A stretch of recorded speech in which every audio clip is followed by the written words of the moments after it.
In our house, everything had a price tag. A goodnight hug from mom was $1. Dad spinning me in the air for 3 minutes was $5. I kept a careful record of these transactions in my head, then paid them, coin by coin, from my little teddy bear purse. Dad said it was to teach me to be independent and to never take anything for granted. He called it paying your way. The thing I feared most wasn't monsters in the dark. It was Dad looking at the bill and saying, "Willow, you've overspent on affection today."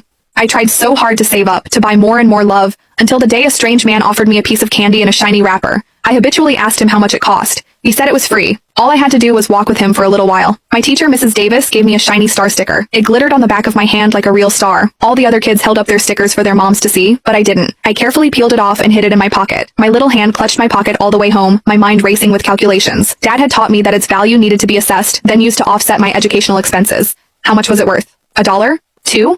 I was nervous. If I priced it too high, Daddy would call me dishonest. But if I priced it too low, it felt like I was disrespecting my teacher's praise.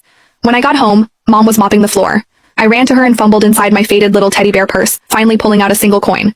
I held it out to her. "Mommy," I whispered, "I want to buy a hug." Something flickered in her eyes, but it was gone as quickly as it came. She straightened up and opened her arms. I stepped into them. 1 second, 2 seconds. She let go.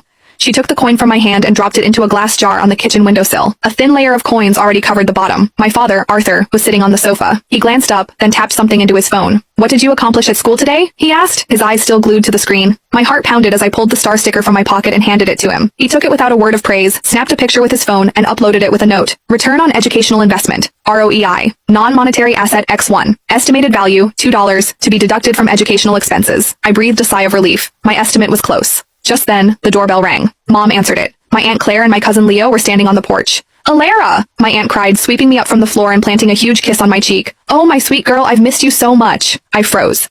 Aunt Claire's hug was warm. It wasn't fast like Mom's, and I knew Dad wasn't timing it in his head. But this hug was too expensive.